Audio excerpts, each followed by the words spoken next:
Raising the stakes in the Russia investigation, President Trump taking to Twitter after special counsel Robert Mueller released an indictment Friday charging more than a dozen Russian nationals, 13 in fact, and 3 organizations for allegedly interfering in the 2016 U.S. presidential election. If it was the goal of Russia to create discord, disruption, and chaos within the U.S., then with all of the committee hearings, investigations, and party hatred, they have succeeded beyond their wildest dreams. They're laughing their butts off in Moscow. Get smart, America. Maria sat down with former independent counsel Ken Starr, who echoed the president's sentiments on the DOJ indictment. I think we should stop pointing fingers at one another in this country and realize who the real enemy is. And I say enemy. These were spies. They came into our country. They spent millions of dollars. They didn't need to collude with anyone. They had a massive operation based in St. Petersburg, Russia, not Florida. And we now know that the people who were financing this, according to the indictment, were people extremely close to Vladimir Putin. So the real target here is the Russian government, which was seeking to do what? They were seeking to sow discord. Joining me now is Great American PAC chairman, former senior advisor to Ronald Reagan, Ed Rollins. Good morning. How are you? You're one of my favorite people. Thank you, Daryl. I'm here on a Monday morning on a holiday. Yes. Because of you. So. I fully acknowledge that. So that was just one of the president's tweets that we read. There were many. He should have been golfing yesterday. He was obviously upset. Yeah. But again, it seemed that his and I don't mean to read his mind, but that his anger was growing as the weekend wore on. Just the impact, the fallout of what the president was saying and the Mueller indictments. I think the Mueller indictment was very, very important, and I think he did a superb job. And he's taken a lot of criticism. He paid no attention to it. He went out and did what he was supposed to do, and I think to a certain extent he deserves credit for that.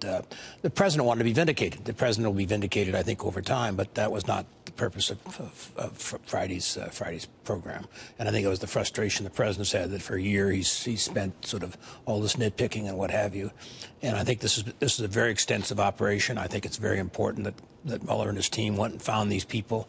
This was a pretty sophisticated campaign. As you read through it, maybe have been more sophisticated than the Trump campaign, as a matter of fact. I mean, I don't think at the end of the day it mattered to voters, but it certainly created dissent. And there's not a single person who voted for Hillary Clinton that for the rest of their life won't think the Russians basically tipped this balance, and that's sort of what the Russians want to do. We've talked about Russians for a year when really they probably didn't have a big impact in this race. Well, just in the Mueller indictments, to point out, this campaign by the Russians started in 2014. Right. No evidence of collusion in the indictments between Russia and the Trump campaign, and no evidence that meddling changed the election results. But nevertheless, President Trump still seemed upset by the suggestion from his foes on the left that somehow the electoral results weren't legitimate. That seems to be the root of it. Well, it is the root. Reading between the lines. Well, it is the root. No, it is the root of it. And the president, again, Democrats are never going to basically concede that he won the election fairly and squarely, which he did. And equally as important, he's never going to be satisfied till they do. So the bottom line is let's get on and do the work of the people. And quit arguing about this sort of stuff. And there's a lot of hearings going on. There's a lot of, at the end of the day, I don't think there was collusion. It wasn't the kind of campaign that could collude. I think there were individuals. Well, but I was left reading the indictment over the weekend.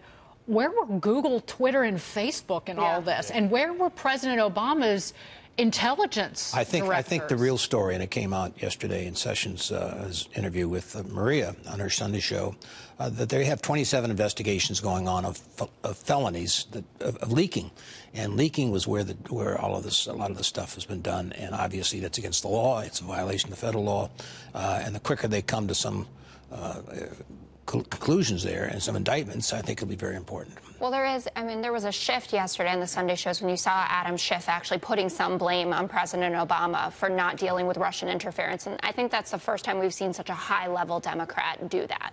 So that's something that's different there. President Obama's level of pushing back on Russia was him shaking his finger at Vladimir Putin to say cut it out in September of the election. He did go to Mitch McConnell, though, and did want to do something. Mitch McConnell pushed back against that. No, I think he could have done more there.